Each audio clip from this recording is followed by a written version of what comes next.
లక్ష్మీనారాయణ గారు ఎప్పుడు ఒక సెంట్రిక్ పర్సన్‌గా అంటే టాప్ లీడర్‌గా ఉండాలనుకున్నారు. నంబర్ 1 పొజిషన్‌లో ఉండాలనుకున్నారు. దానివల్లనే పవన్ కళ్యాణ్ గారితో విభేదించి బయటకొచ్చేసారు. ఇందాక కూడా నేను వస్తూ ఉంటే ఒక ఒక కుర్రాడు అంటే ఫస్ట్ టైమ్ ఓటరు నాతో అన్నమాట. జేడీ లక్ష్మీనారాయణ గారు ఆ పార్టీలో ఉండుంటే ఇప్పుడు వైజాగ్ ఎంపీ అయ్యేవారు అని అన్నాడు నాతో ఒక కుర్రాడు ఇందాక. సో కాదు అట్లాగేమైనా ఉందా? మీరు అంటే నెంబర్ 1 ప్లేస్‌లో నేను ఉండాలి. సో ఇద్దరు నెంబర్ 1 ప్లేస్‌లో ఉండడం వల్ల అక్కడ ఫిట్ కాకపోవడం వల్ల బయటికి రావడం జరిగిందా? నేను ఎప్పుడు కూడా రాష్ట్రం నెంబర్ 1గా ఉండాలని కోరుకుంటాను. నేను నెంబర్ 1గా ఉండడం కాదు. దానికోసం ఏంటంటే నిర్దిష్టమైన ఐడియాలు మనకు ఉంటాయి. ఆ ఐడియాలను అమలు చేయాలి అంటే ఏమవుతుందంటే మనకు ఆ విధమైన వాతావరణం కావాలి. నేను ఇప్పుడు అదే అంటున్నాను. ఈవెన్ ఎన్నికల్లో రిజల్ట్స్ వచ్చిన తర్వాత కూడా అందరం కలిసి పనిచేద్దామని నేను అంటున్నాను, కానీ నా మాటే నెగ్గాలి అని నేను అనట్లేదు. ఇప్పుడు అందరం కలిసి పనిచేసి రాష్ట్రాన్ని నెంబర్ 1లో పెడదామని అనుకుంటాను. ఎందుకంటే నేను సుస్పష్టంగా నా భావాలను వ్యక్తం చేసే వ్యక్తి. కానీ రాజకీయ పార్టీల్లో ఎలాగుంటుందంటే ఆ విధంగా సుస్పష్టంగా అభిప్రాయాలు వ్యక్తం చేసే వాళ్ళకి పెద్ద నాకు నచ్చకపోవచ్చు చాలా చోట్ల. ఈ పర్టికులర్ కేసులో నేను చెప్పట్లేదు, జనసేన గురించి నేను మాట్లాడట్లేదు. కానీ మిగతా పార్టీల్లో కూడా ఎక్కడైనా చూడండి, ఒక డిసెంట్ వాయిస్ ఎక్కడైనా ఉంటుందా? ఇప్పుడు ప్రస్తుత పార్టీ తీసుకుంటే, ప్రస్తుత ప్రభుత్వం తీసుకుంటే ఎమ్మెల్యేలకు వాళ్లకు 2 సంవత్సరాలకు 3 సంవత్సరాలకే ముఖ్యమంత్రితో కలిసే అవకాశం కూడా లేదని విన్నాను నేను. ఇంకా అభిప్రాయాలు వ్యక్తం చేసేది ఏముంది? వన్ వే కమ్యూనికేషన్, అటు నుంచి ఇస్తే వినడమే. కానీ యాక్చువల్గా నేను అనేది ఏంటంటే ప్రజాస్వామ్యంలో చర్చలు జరగాలంటాను నేను. ప్రతి విషయం మీద చర్చ జరగాలి, ప్రతి ఒక్కరూ వాళ్ళ అభిప్రాయాన్ని వ్యక్తం చేయగలగాలి. ఎప్పుడైతే ఇతర వ్యక్తి యొక్క అభిప్రాయం నాకన్నా మంచిదనిపిస్తే దాన్ని యాక్సెప్ట్ చేసుకునే పెద్ద మనసు కూడా ఉండాలి అందరికీ. అయ్యో వీరికి ఎక్కువ తెలిసే అన్నది సాధారణంగా ఏంటంటే పొలిటికల్ పార్టీల్లో ఎవరైనా ఎదుగుతుంటే వాళ్ళని నొక్కేదానికి ప్రయత్నం చేస్తుంటారు. ఎందుకంటే ఎప్పుడు కూడా లీడర్షిప్ ఎప్పుడు కూడా ఫాలోయర్స్ ఎక్కువ కావాలనుకుంటారు, కానీ లీడర్స్ ఎక్కువ కావాలని కోరుకోరు పార్టీలో. అందుకనే అన్నాను, మంచి లీడర్కి మీడియాకర్ లీడర్కి తేడా ఏంటంటే మంచి లీడర్ ఎప్పుడు కూడా మిగతా వాళ్ళను తన స్థాయికి తీసుకురావడానికి ప్రయత్నిస్తాడు. మీడియాకర్ కానీ ఈ పూర్ లీడర్స్ ఏమంటారంటే ఎవరు ఎదగకూడదు, మనం ఏం చెప్తే అది ఫాలో అవ్వాలి అని అంటారు. మోనోపలి ఉండకూడదు. అది చాలా పార్టీల్లో మనం చూస్తున్నాం. సో ఆ విధంగా ఉండకూడదు. ఎప్పుడు కూడా పార్టీ నాయకులు ఎప్పుడు కూడా స్వతంత్ర గొంతుకలని, స్వతంత్ర ఆలోచనలని మనం తీసుకొచ్చి బ్రాడ్ మైండెడ్గా అందరినీ ఆలోచించగలం. సార్ ఇలాంటి ఆలోచన ధోరణి ఎక్కువగా ఈ ప్రాంతీయ పార్టీలోనే ఉంది కదండి. అంటే జాతీయ పార్టీలో ఉండదేమో అండి, ఉంటుందా అండి అక్కడ కూడా? జాతీయ పార్టీలు కూడా నాయకత్వం ఎలా ఉంది అన్న దాని మీద ఆధారపడి ఉంటుంది. ఫర్ ఎగ్జాంపుల్ ప్రస్తుతం ఉన్న భారతీయ జనతా పార్టీ తీసుకుంటే 2 వ్యక్తులే శాసిస్తున్నారు మొత్తం మీద. మొత్తం దేశ రాజకీయాలని ఆ పార్టీలో వీళ్ళిద్దరి పేర్లే వినపడతాయి. మోడీ గారు, అమిత్ షా గారి పేర్లే వినపడతాయి, మిగతా వాళ్ళ పేర్లు వినపడలేదు. అదే మీరు ఇక్కడ చూసుకుంటే కాంగ్రెస్లో చూసుకుంటే కొంతమంది లీడర్స్ కనపడతారు.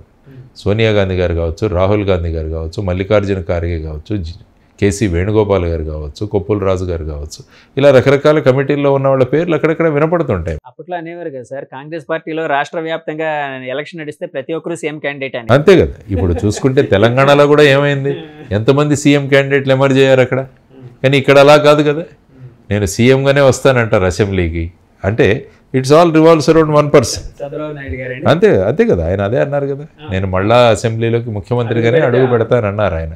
అంటే ఏమవుతుందంటే ఒక వ్యక్తి మీద నడుస్తుంది, ఇంకొక వేరే ఆల్టర్నేట్ అంటే ఏమవుతుందంటే బేసిక్గా ఏంటంటే మనం అన్నీ కూడా 1 మ్యాన్ చుట్టూ తిరిగే పార్టీలు ఇవన్నీ కూడా. అంటే ఆ వ్యక్తి ఏం చెప్పారు, వ్యక్తి పూజ అన్నది. అందుకనే డాక్టర్ బాబాసాహెబ్ అంబేద్కర్ గారు అప్పుడు చెప్పిన విషయం, వ్యక్తి పూజ రాజకీయాల్లోకి వస్తే అది నిరంకుశ తత్వానికి దారి తీస్తుంది అన్నది మనం గమనించాలి. దాని నుంచి చాలా జాగ్రత్తగా ఉండాలన్నారు. సో ఇంటర్నల్గా మీరు పార్టీల్లోనే ప్రజాస్వామ్యం ఉండాలి కదా. ప్రజాస్వామ్యం అంటే అందరూ కలిసి చర్చించే విధంగా ఉండాలి కదా. సో ఆ విధంగా ఆ కుర్రవాడు అడిగిన ప్రశ్నకు నేను ఆ పార్టీ గురించి నేను మాట్లాడలేదు, కానీ ఇన్ జనరల్ పార్టీల గురించి మాట్లాడుతున్నాను. నేను ఎందుకు బయటకు వచ్చేసాను అన్నది కూడా నేను స్పష్టంగా ఇంతకుముందే చెప్పాను. మనం ఫుల్ ఫ్లెడ్జ్డ్గా మనం వెళ్ళాలన్న కాన్సెప్ట్తో ఉండేవాడిని నేను అక్కడ. సో అక్కడ ఆ వాతావరణం లేకపోవడం వల్ల బయటకు వచ్చారు, అంతే కదండి. ఆయన అటు వెళ్తాను అన్నారు, ఇటు చేయడం అది కష్టం అవుతుంది, మనం పార్టీ బలోపేతం అవుదేమో అనుకున్నాను. సార్ ఇప్పుడు జెన్యూన్గా చెప్పండి, ఆయన పవన్ కళ్యాణ్ గారు ఈ ఎలక్షన్లో తనకంటూ ఒక ముద్ర వేసుకున్నారు అని అనుకుంటున్నారా, భావించచ్చా అండి? వాళ్ళ ఓట్ షేరింగ్ పెరిగే అవకాశం ఉందని భావించచ్చా సార్? ఆయన ప్రస్తుతం ఉన్న పరిస్థితుల్లో ఇంకా ఇదే బెస్ట్ ఆప్షన్ అన్నట్టుగా ఆయన నిర్ణయించుకున్నారు. అంటే ప్రస్తుతం ఉన్న రాజకీయ దీంట్లో అలయన్స్లో కలవడము, కొన్ని సీట్లు తీసుకోవడము, ఆ తర్వాత పార్టీని ఎందుకంటే 10 సంవత్సరాలైనా కూడా ఒక రిప్రజెంటేషన్ లేదన్నది ఆయన చెప్పారు. ఆయన అదే అన్నారు, మీరు ఇంతమంది వస్తారు కానీ మమ్మల్ని ఎవరిని ఎన్నుకోవట్లేదని కూడా అన్నారు ఆయన. సో ఆ విధంగా ఒక రిప్రజెంటేషను పార్టీలో 10 సంవత్సరాలుగా పనిచేస్తున్న వాళ్ళకి ఒక సుస్థిరమైన స్థానాన్ని కల్పించడం, సో పార్టీని ఆ విధంగా ముందుకు తీసుకోవడం అన్నది, తర్వాత ఈ 3 పార్టీలు కలవాలన్నది కూడా ఆయన ధోరణి బట్టి ఆయన చేశారు. కాబట్టి రాజకీయాల్లో ఎప్పుడు కూడా స్ట్రాటజీ, కొత్త వ్యూహాలు ఇవన్నీ కూడా వేసుకుంటూ ఆయన వెళ్తారు. కాబట్టి ఆయన ఈసారి ఈ విధమైన వ్యూహం వేసుకుని ఆయన ముందుకు వెళ్తున్నారు. కాదు సార్, నేను అనేది ఈసారి ఓట్ షేరింగ్ పెరిగే అవకాశం ఉందని మీరు భావిస్తున్నారా? వాళ్ళకి ప్రత్యేకంగా జనసేన పార్టీకి. ఎందుకంటే జనసేన ఓన్లీ 21 సీట్లలోనే పోటీ చేస్తారు. కాబట్టి ఏంటంటే ఈ ఓట్ కన్సాలిడేషన్ కోసం తర్వాత మిగతా పార్టీలతో పొత్తు పెట్టుకోవడం వల్ల ఆటోమేటిక్గా ఈ ఓట్ షేరింగ్ అన్నది జరగాలి. ఓట్ షేరింగ్ అన్నది జరుగుతుంది. ఎందుకంటే ఇండివిజువల్ పార్టీగా ఇప్పుడు అవ్వచ్చు, కానీ అదంతా కలిసిన ఓట్ అవుతుంది. ఇప్పుడు రేపు జనసేనకు వచ్చే ఓట్లన్నీ కూడా భారతీయ జనతా పార్టీ, తెలుగుదేశం, జనసేన యొక్క ఓన్ ఓట్, ఇవన్నీ కలిసి పడతాయి.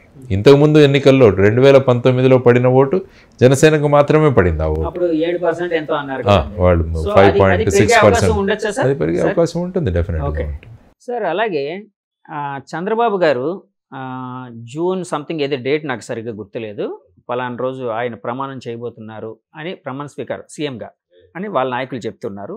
జగన్ గారు జూన్ 10వ తారీఖున విశాఖపట్నంలో ప్రమాణ స్వీకారం చేయబోతున్నారని వాళ్ళ నాయకులు చెప్తున్నారు. అంటే ఇదే ఇందాక అనుకున్నాం కదా, ఏ ప్రతి పార్టీ వాళ్ళు కూడా వాళ్ళ నాయకులు వాళ్ళ కాడర్ యొక్క జోష్ ఉంచడానికి మీరు ఏ డేట్ని ఇష్టపడుతున్నారు అని అడుగుతున్నారు. అలాగే నేనేంటంటే ఏ డేట్ అయినా కావచ్చు, కానీ ఫైనల్గా రాష్ట్రం అన్నది ఎదగాలని నేను కోరుకుంటాను. ఎవరి లీడర్షిప్ అయినా కానీ ఈసారి ఇవన్నీ మరిచిపోయి ఈ విధంగా ఈ రాజకీయాలన్నీ మరిచిపోయి ఒక 5 సంవత్సరాలు అందరం కలిసి పనిచేద్దామని అంటున్నాను నేను. 5 సంవత్సరాలు, ఒక్క 5 సంవత్సరాలు అందరం కలిసి పనిచేసి మన రాష్ట్రాన్ని అభివృద్ధి చేద్దామన్నది నా కాన్సెప్ట్. సార్, ఇందాకలా అధికార వికేంద్రీకరణ కోసం మాట్లాడుతూ నేను ఒక క్వశ్చన్ కూడా అడిగాను. 3 రాజధానుల వికేంద్రీకరణ అంటున్నారు కదండి జగన్ గారు అని అన్నాను. సో ఆ విధంగా 3 రాజధానులు అంటే 3 రాజధానులు పెట్టడం వలన వికేంద్రీకరణ జరిగి ఇది అంటే డెవలప్మెంట్ జరిగే అవకాశం ఉందని మీరు భావిస్తున్నారా? ఇప్పుడు మన రాష్ట్రం యొక్క విచిత్రమైన షేప్ చూడండి. ఆల్మోస్ట్ 1400 కిలోమీటర్లు మొత్తం కలిపేసి మీరు అంచనా వేసుకుంటే అది చాలా పొడవుగా ఉంటుంది. కాబట్టి క్యాపిటల్ అన్నది ఎప్పుడు కూడా సెంట్రల్గా లొకేట్ అవుతుంది. క్యాపిటల్కి కావాల్సిన లక్షణాలు కూడా చాలా ఉన్నాయి. క్యాపిటల్ అన్నది ఒక నదీ ప్రవాహ ప్రాంతంలో ఉండడం, సెంట్రల్గా ఉండడం, అందరికీ అప్రోచబుల్గా ఉండడం, ల్యాండ్ అవైలబిలిటీ ఉండడం, ఇవన్నీ కూడా. ఎందుకంటే అమరావతి అన్నది ఒక రాజధానిగా మనమంతా అసెంబ్లీ సాక్షిగా తీసుకున్న నిర్ణయం. ప్రధానమంత్రి గారు వచ్చి అక్కడ శంకుస్థాపనలో పార్టిసిపేట్ చేయడం, వాళ్ళు సుమారుగా 2500 కోట్ల రూపాయల గ్రాంట్స్ ఇవ్వడం, ఇక్కడ ఇన్ఫ్రాస్ట్రక్చర్ డెవలప్ అవ్వడము, ఆ తర్వాత ప్రభుత్వాలు మారడం, ఆ తర్వాత ఈ విధమైన భూమికి తీసుకోవడం, మనం ఆల్రెడీ ఇది డిసైడ్ చేసుకున్నాం ఒకటి చేద్దామని. ఇప్పుడు ఏమవుతుంది, 3 రాజధానులు అంటున్నాం. ఇక్కడ నుంచి పాలనా రాజధాని విశాఖపట్నం, తర్వాత ఇప్పుడు ఏదైనా తర్వాత వచ్చేసి జ్యుడిషియల్ క్యాపిటల్ కర్నూలు అని, న్యాయపరమైన రాజధాని కర్నూలు అని, తర్వాత ఈ శాసన పరంగా లెజిస్లేటివ్ క్యాపిటల్ వచ్చేసి అమరావతిలో ఉండాలని మీరు అంటున్నారు. అంటే ఇప్పుడు ఏమవుతుందంటే ఒక పర్టికులర్ పని కావాలంటే ఒక మనిషి ఎక్కడెక్కడికి తిరగాలి. ఫర్ ఎగ్జాంపుల్ ఇచ్చాపురంలో ఉన్న వ్యక్తి హైకోర్టుకి వెళ్ళాలి, ఇచ్చాపురం నుంచి కర్నూలుకి వెళ్ళాలి. ఆ విధంగా ఫర్ ఎగ్జాంపుల్ కుప్పంలో ఉన్న వ్యక్తి ఏదైనా ఒక ఫైల్ పట్టుకొని వెళ్ళాలి, ఏదైనా మూమెంట్ విశాఖపట్నానికి రావాలి. సో ఎలా అవుతుంది చూడండి ఈ క్రిస్ క్రాసింగ్. సపోజ్ ఇప్పుడు ఏమవుతుంది, ఈ 3 ఒకే స్థలంలో ఉంటే ఒక వ్యక్తి వచ్చినవాడు అన్ని పనులు చూసుకుంటాడు.